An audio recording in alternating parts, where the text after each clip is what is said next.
Ang kwentong ito ay hango sa totoong buhay. Karanasan ito ni Nardo. Taong 1983, Mapanas, Samar.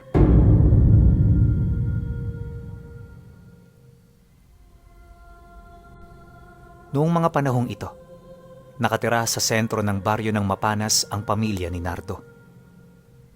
Bagaman may malalaki silang sasakyang pandagat, hindi pinili ng kanyang ama ang buhay sa laot.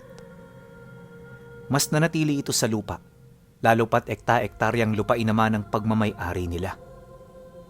Ang kaso lang, hindi kagaya ng buhay sa dagat, mas mahirap ang hanap buhay sa lupa. Bukod sa marami kang gagawin, kailangan mo ring ipagpatuloy ang pag-aalaga ng mga tanim hanggang sa sumapit ang kapasan. Obligado kang panatilihin ang kalusugan ng mga ito upang hindi ka malugi sa ani. Ganong sakripisyo ang kailangan sa pagsasaka. Hindi katulad sa dagat na mamamalaot ka lang at manghuhuli. Pag uwi mo, limpak-limpak na salapi na ang iyong kikitain. Kaya naman mula noon, nagsilbi na itong katanungan sa kanya.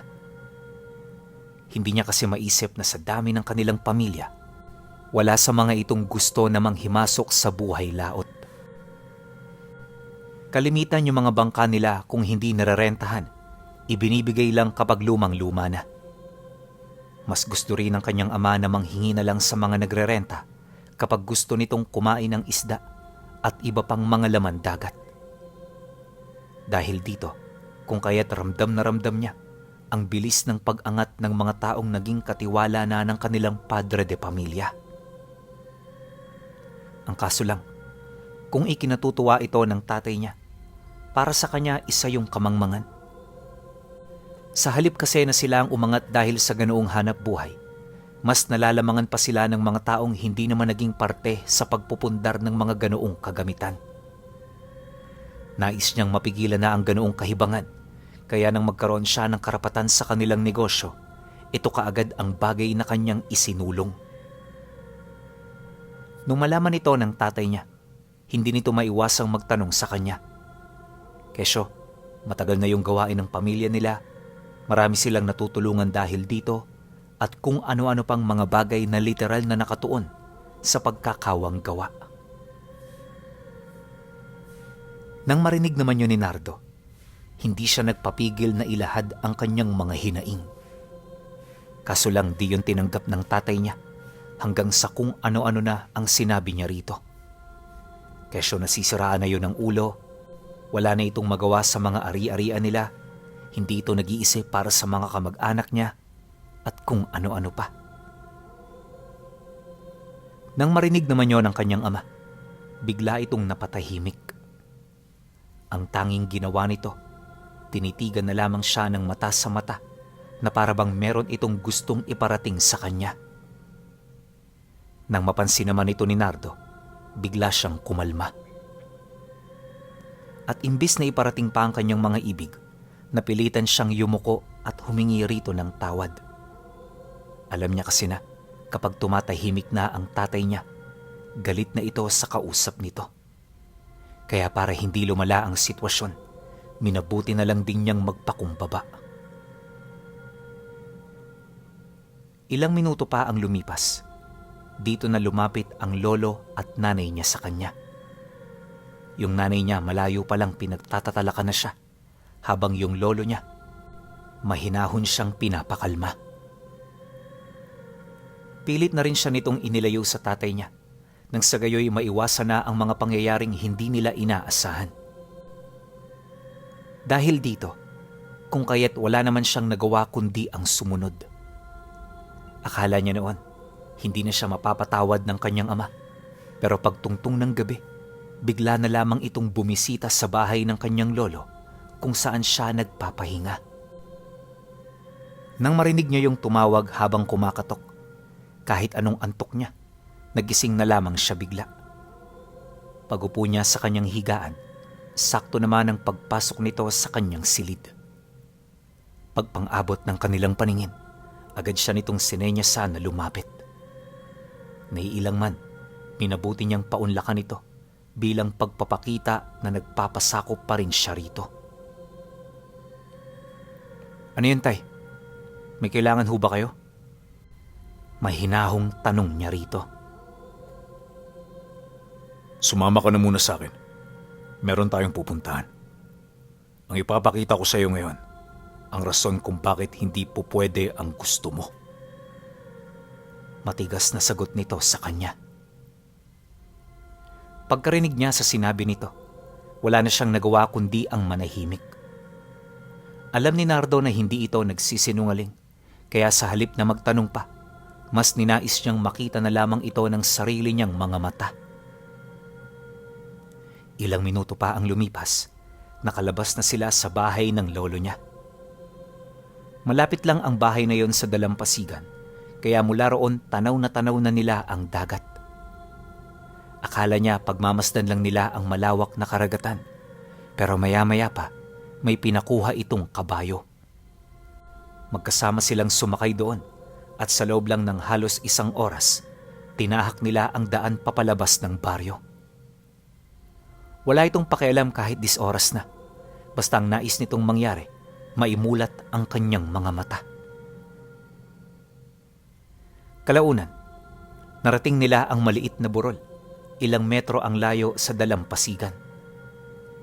Pag-akyat nila sa tuktok nito, agad silang humanap doon ng pwesto na nakaharap sa dagat. Napakapayapa ng paligid pinuno, kaya ni minsan hindi sumagi sa kanya na may mangyayari roong hindi inaasahan. Ang kaso, makalipas lang ang ilang minuto, bigla silang nakakita ng malaking barko na umahon mula sa kailaliman ng dagat. Unang umangat ang prowa ng barko, kasabay ng paghampas nito sa tubig na naging dahilan upang makarinig sila ng malakas na tunog. Matapos nun, agad na bumalik ang katahimikan kasabay ng pagrinig nila sa atungal ng mga nilalang na parabang naninirahan sa loob ng barkong yon. At sa isang kisap mata, bigla silang nakakita ng mga nilalang na nagsiliparan mula roon.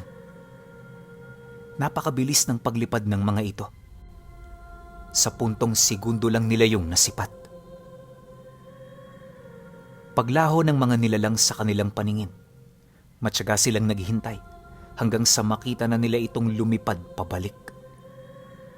Paglapag ng mga ito sa barko, rinig na rinig nila ang sigaw ng mga taong humihingi ng tulong.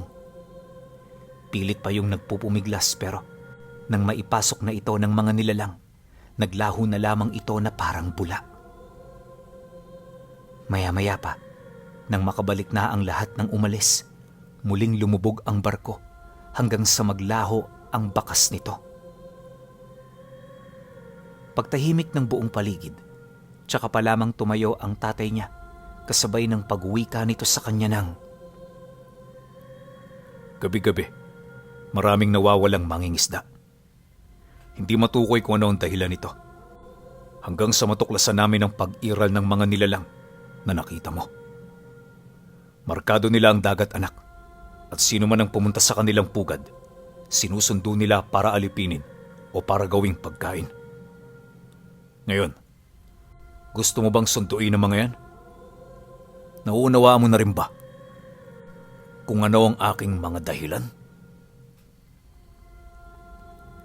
Nang marinig niya ang sinabi nito, wala siyang nagawa kundi ang mapatahimik. Sa puntong yon, aminado si Nardo na nauunawaan na niya ang rason ng kanyang ama. Maya-maya pa, nang mapagtanto nito na wala na silang pag-uusapan, nagdesisyon na itong bumalik sa kanila. Pagsapit ng sumunod na araw, hindi siya nagkaroon ng maayos na trabaho. Bukod sa puyat, sadyang di niya maalis sa isipan ang kanyang mga nasilayan. Ayon sa kanya, na kapag ipinipikit niya ang kanyang mga mata, nakikita niya ang mga ito. At habang tumatagal, parang nagsisilbi na yung hindi matakas-takasang bangungot ng kanyang kaluluwa. Nais niyang ibahagi ang kanyang mga nakita, pero hindi niya alam kung kanino. Bukod kasi sa natatakot siya, ayaw niyang kumalat ang ganoong lihim ng kanilang pamilya. Dahil dito, kung kaya't matyaga siyang naghintay ng ilang araw. Oras-oras, naghahanap siya ng senyas ng taong pwede niyang bahagian ng kanyang sikreto, pero wala siyang maisip kung sino. Hanggang sa dito niya nakita ang kanyang lolo. Nung masipat niya ito, di siya nagdalawang isip na lumapit at ibahagi ang kalbaryo na kanyang nararamdaman sa mga oras na yon. Halos mangiyak-ngiyak siya habang nagkukwento dahil sa bigat ng mga pinagdadaanan niya.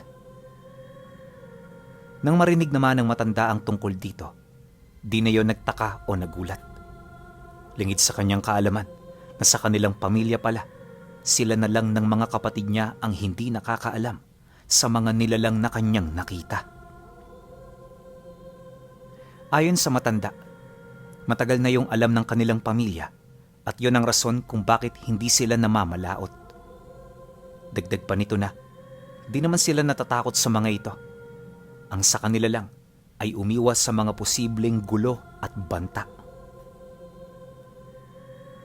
Sa pagpapatuloy ng kanilang pag-uusap, unti-unti na nitong ibinulgar ang katotohanan at lihim ng pamilya na kanyang kinamulatan. Pagtatapat ng lolo niya, mula sila sa lahi ng mga babaylan na matagal na panahon nang naninirahan sa lugar ng Samar. Dahil sa kanilang mga ninuno, kung kaya't nagmamay-ari sila ng malalaking lupang mana. Dagdag pa nito na, kaakibat ng mga pamanang ari-arian ay ang pagpapasa ng aral sa pamilya. At sa kasamaang palad, ang aral na minsan nilang dinadala ay bigla na lamang nawala matapos pumanaw ang kapatid nito na siyang huling binahagian ng karunungan. Biglaan ang pagkamatay ng kapatid ng kanyang lolo, kaya hindi ito nagkaroon ng pagkakataon na maipasa sa susunod na henerasyon ang aral ng mga babaylan. At dahil dito, kung kaya't naiwala na rin nila ang kultura ng mga ninuno nila. Nakakalungkot itong pangyayari, pero batid ng matanda na wala na rin naman silang magagawa. Nabanggit din ito sa kanya na isa yon sa mga rason kung bakit umiiwas sila.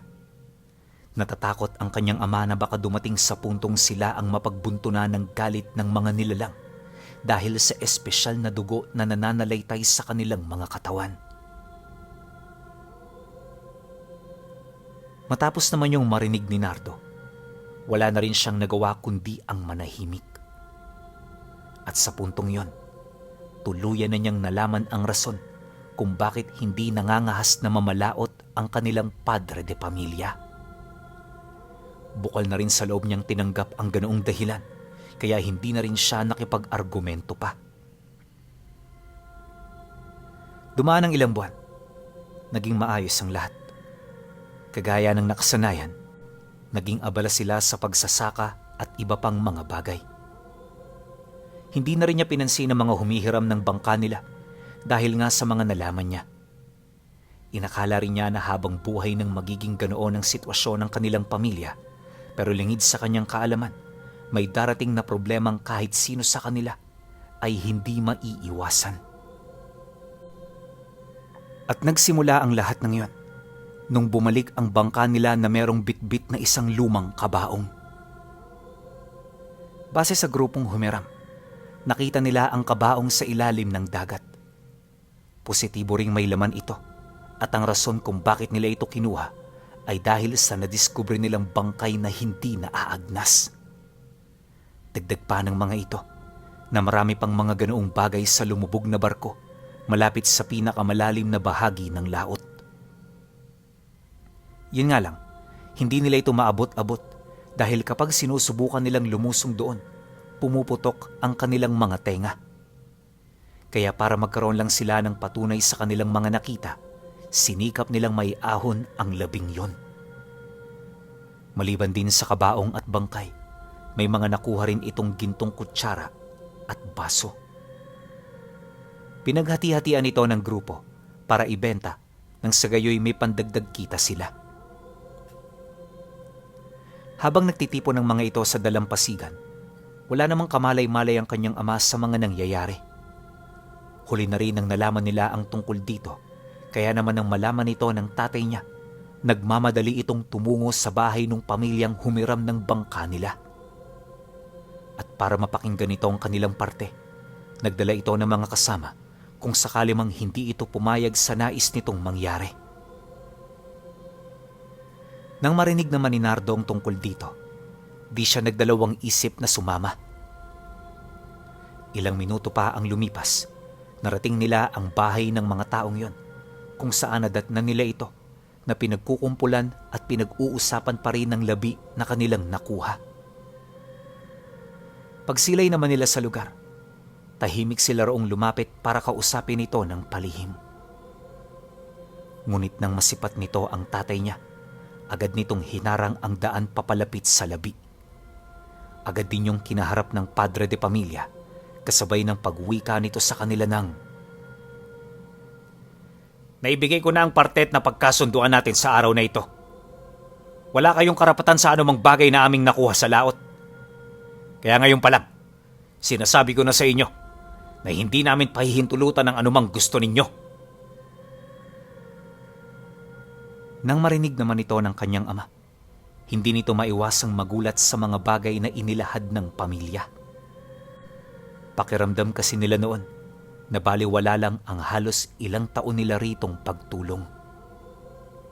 Gayunpaman, imbis na magalit, pinili nitong maging kalmado. Maigi nitong pinag-isipan ng kanyang mga sasabihin bago niya yun pakawalan sa kanyang bibig. At nang makabuo na ang tatay niya ng mga isasagot, mahinahon itong nagsalita rito ng, Wala naman kaming balak na kunin yan.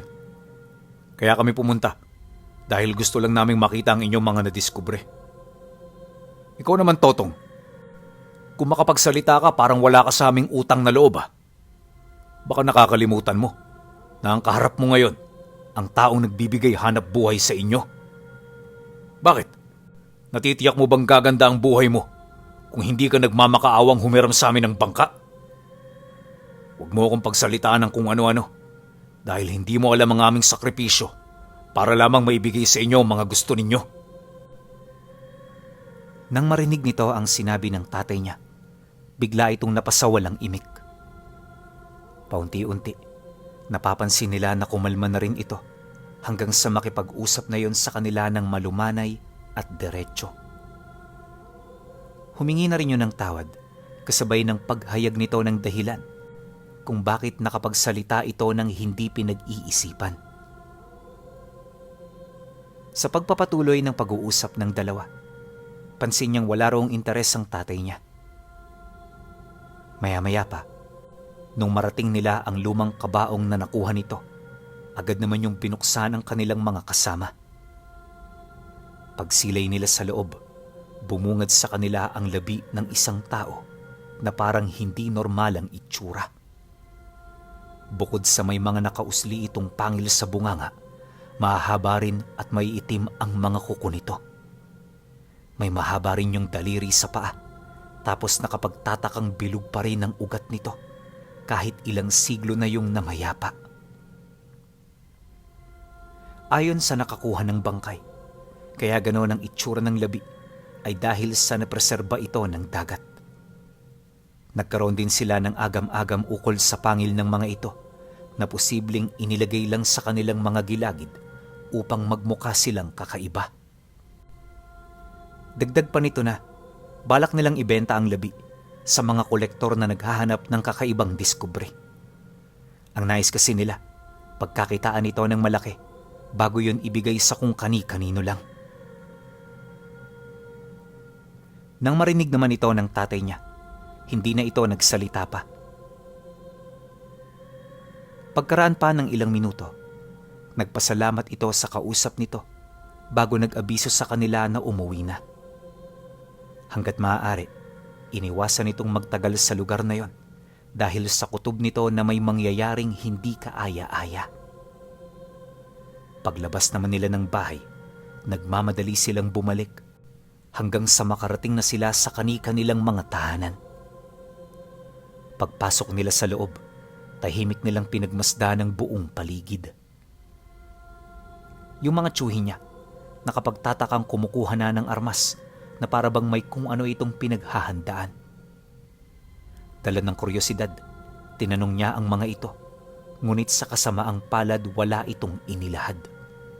Basta ang naging sagot nito, sinusunod lang nila ang ibig mangyari ng tatay niya. Pagtungtong ng hating gabi, alerto pa rin ang bawat isa. Bukod kasi sa mga alulong ng aso na naririnig nila, hindi rin nila maipagkakaila ang mga naririnig nilang pagsigaw mula sa bahay ng mga taong pinuntahan nila kanina. Ayon sa kanyang ama, posibleng nangyayari na ang mga bagay na matagal na nitong ikinakatakot. Dagdag pa nito na mula sa gabing yon, kailangan nilang maghanda at mag-ingat sa posibleng pag-atake ng nilalang na iniahon ng mga ito sa dagat. Dahil sa sinabi nito, halos hindi niya maipagkakaila ang kaba na kanyang nararamdaman.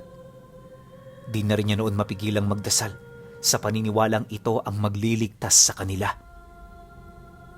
Makalipas pa ang ilang minutong pagmamasid, bigla silang naalarma nang utusan sila ng tatay niya na patayin ang lahat ng gaserang may sinti. Nang marinig ito ng mga tsuhin niya, dali-dali nila itong ginawa hanggang sa binalot na ng kadiliman ang loob ng bahay. Tahimik na rin sila noong sumilip sa labas hanggang sa may nakita silang lalaking tumatakbo na putol na ang dalawang braso. Sigaw yun ang sigaw pero nakapagtatakang walang nakakarinig dito maliban sa kanila. Maya-maya pa, pagdating nito sa entrada ng bakuran ng bahay nila, bigla itong bumulagta matapos itong sunggaba ng isang nilalang na nagmula sa madilim na parte ng daan. Paglapit ng nilalang na yon sa biktima, agad na tumagos ang mga daliri nito sa dibdib dahilan ng mabilisan nitong pagkamatay.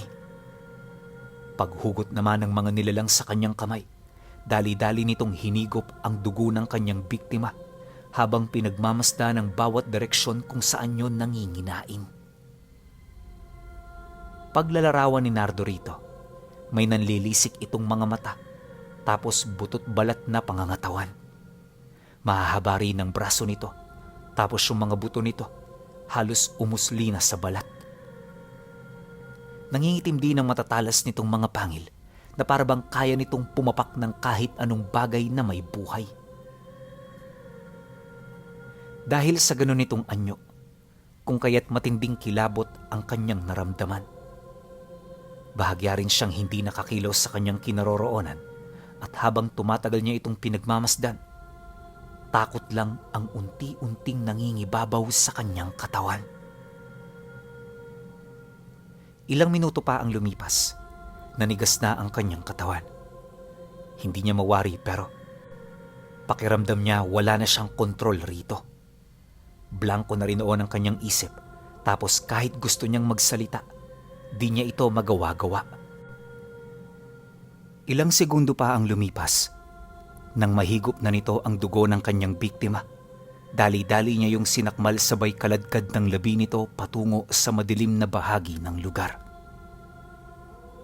Matapos nun, tumahimik ang paligid. Bagaman wala silang ideya kung nasaan na ang nilalang, malakas ang kutob nila na nakalayo na ito sa lugar na yon. Matapos nun, tumahimik ang paligid. Bagaman wala silang ideya kung nasaan na ang nilalang, malakas ang kutob nila na nakalayo na ito sa lugar na yon. Maya-maya pa, nang medyo kumalma na ang kanilang pakiramdam, dito na sila nagdesisyong umalis sa kanilang pinagsisilipan. Kahit papano kasi, hindi nila maiwasang matakot at mabahala sa mga posibleng mangyari. Pagsapit ng sumunod na araw, hindi pa man pumuputok ang bukang liwayway, natanggap na nila ang ulat ukol sa pagkawala ng pamilyang humihiram ng kanilang bangka. Base sa kwento ng mga kapitbahay nito, na noong nagdaang gabi, nakarinig sila ng mga malalakas na sigaw sa loob ng pamamahay na yon. Agad din naman itong tumahimik pagkaraan ng ilang minuto, kaya hindi na sila nakiusyoso. Bukod kasi sa malalim na ang gabi, takot na rin yung lumabas ng ganoong oras. Kaya sa halip na puntahan ng pamilya, minabuti ng mga ito na magpaabot na muna ng umaga. Yun nga lang, hindi nila inaasahan na ganun pala katindi ang nangyari noong may mga narinig silang sigawan. Pagtatapat pa ng mga ito, hindi nila halos maisip kung sinong taong may halang na kaluluwa ang dumukot sa pamilyang yon. Nang marinig naman ito ni Leonardo, bigla sila nagbigay ng kanilang sariling opinyon. Basta lahat sila tahimik lang dahil bawat isa palihim na ring naghahanda nung araw. Matapos nilang malaman ng tungkol dito, hindi na muna sila nagtrabaho. Lahat ng miyembro buong maghapong nanatili sa loob ng bahay upang maiwasan ang nilalang na gumagala sa kanilang lugar. Siguradong sigurado noon ang tatay niya na hindi ito basta-bastang aalis hanggat hindi napapaslang ang lahat ng sangkot sa pangiistorbo sa kinahihimlayan nito. Bagaman wala silang ugnayan sa pamilyang yon, nababahala ito na baka madamay sila, gawa ng unang-una, kabilang sila sa mga taong hinahanap ng mga nilalang na aksidenteng nakuha ng mga biktimang nawawala. Dahil sa sinabi ng tatay niya, kung kaya't kailangan nilang maghanda. Wala mang sapat na kasanayan sa pakikipaglaban, sinikap nilang armasan ang kanilang mga sarili upang maipagtanggol nila ito hanggang sa kahuli-hulihang hininga ng kanilang mga buhay. Pagtungtong ng hapon, kasalukuyan na noong nagpaplano ang kanilang pamilya. Si Leonardo naman noon, nakabantay na sa labas upang pagmasdan ng buong paligid. Wala man silang nakikita, kailangan nila itong gawin, alinsunod sa nais mangyari ng kanyang ama. Akala niya isang ordinaryong araw lang yun para sa kanila, pero pagtungtong ng 3:00, may nakita silang isang lalaking dumaan na merong may itim at mahahabang mga kuko.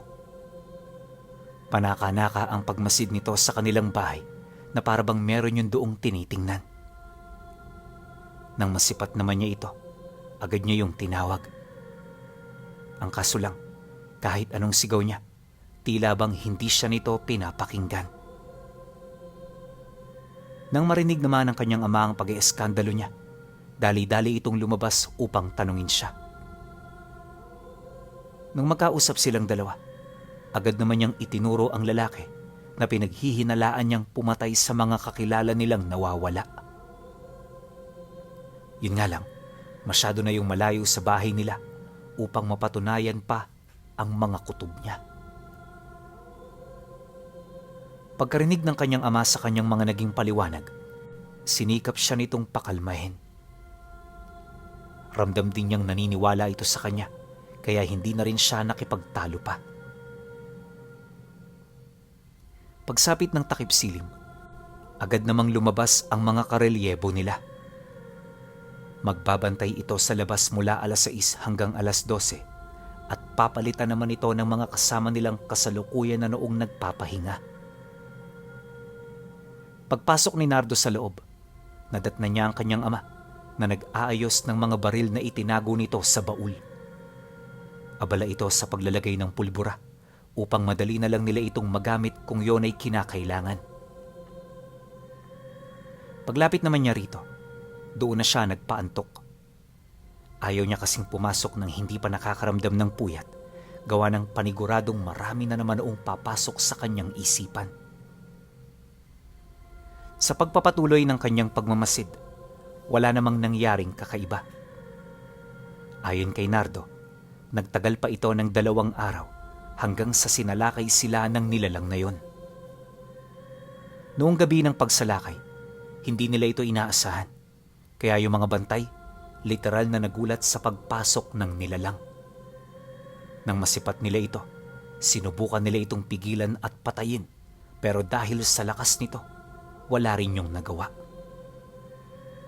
Pagkapas lang dito sa 2 niyang tiyuhin, dali-dali nitong kinaladkad ang mga katawan patungo sa masukal na kakahuyan. Nang masipat naman ito ng iba pa nilang mga kasama, nagmamadali naman itong pumasok sa loob ng bahay nila. Bawat isa hindi na nangahas pang lumabas, dahil alam nila ang kahihinatnan kung sakali mang sila ay mangahas. Habang pinakikiramdaman ng nilalang, kapansin-pansin na hindi na nila yon nasisilayan. Ayon sa kanya, alam nila na nasa loob lang ito ng bakuran nila, pero dahil sa bilis ng pagkilos nito, kung kaya't hindi na nila yon nakikita. May mga pagkakataon ding ikinakarit ng nilalang ang kuko nito sa dingding na parabang sinisindak sila nito. Ngunit sa kabila ng lahat ng yon, hindi sila nagpatinag. Alam nila na hindi ito basta-bastang makakapasok sa loob dahil unang-una, bendisyonado ng simbahan ang bahay nila. Naniniwala ang kanyang ama na yon ang makapagliligtas sa kanila hanggang sa tuluyan na itong lumayas sa kanilang lugar. Pagkaraan ng 3 oras na pagpaparamdam, tsaka pa lamang ito umalis. Akala ni Nardo, magiging ligtas na sila hanggat mananatili sila sa loob, pero hindi niya alam, may kahaharapin din pala silang problema kapag ginawa nila ito. Makalipas ang 3 araw, wala na silang pagkain. Ubus na ang lahat ng mga imbak nila, kaya sa ayaw at sa gusto nila, kailangan nilang lumabas para mamili ng kanilang kailangan. Ayon sa kanya, kasagsagan na noon ang krisis sa kanilang lugar, kaya kokonti na lamang ang tindahan na nakabukas. Marami na rin noong bumabalik sa kani-kanilang mga lugar upang maiwasan ang talamak noong patayan. Inakala noon ng mga taga-baryo na kagagawan lang ito ng isang taong may halang na kaluluwa, pero lingid sa kanilang kaalaman, isang demonyo pala ang nananalasa. Dahil sa ganoong sitwasyon, kung kaya't ang mga nautusan noon ng tatay niya ay kinakailangan pang maglakad ng napakalayo para mamili ng mga kailangan nila. 4 na kadugo nila noon ang umalis, pero pagtungtong ng hapon, 1 na lamang ang nakabalik. Yung 3 hindi na nila nakita, kaya nakakasiguro sila na nabiktima na ito ng nilalang na gumagala. Nakakalungkot man ang ganoong pangyayari, alam nila na wala silang magagawa para ito ay maipaghiganti. Pagkaraan pa ng ilang linggo, ganon at ganon ang naging estado ng kanilang pamilya hanggang sa dumating ang isang araw na naramdaman nilang nakaalis na ang nilalang. Nang matunugan nila ang tungkol dito, hindi na muna sila nagpakakampante sa kadahilan ng posibleng nagtatago lamang ito. Ngunit makalipas ang ilang araw na wala itong paramdam, dito na nila nakumpirma ang kanilang hinala. Ayon sa kanya, na yon ang pinakamasayang araw sa buhay niya. At kahit marami sa kanila ang nawala, labis-labis pa rin siyang nagpapasalamat dahil kahit papaano merong natira. Dumaan ang mga taon, unti-unti nang nabaon sa limot ang mga pangyayaring yon. Pero sa kabila ng lahat ng kanilang mga pinagdaanan, nanatili pa ring sariwa sa kanyang isipan ang tungkol sa nilalang na natagpuan sa loob ng kabaong sa ilalim ng karagatan.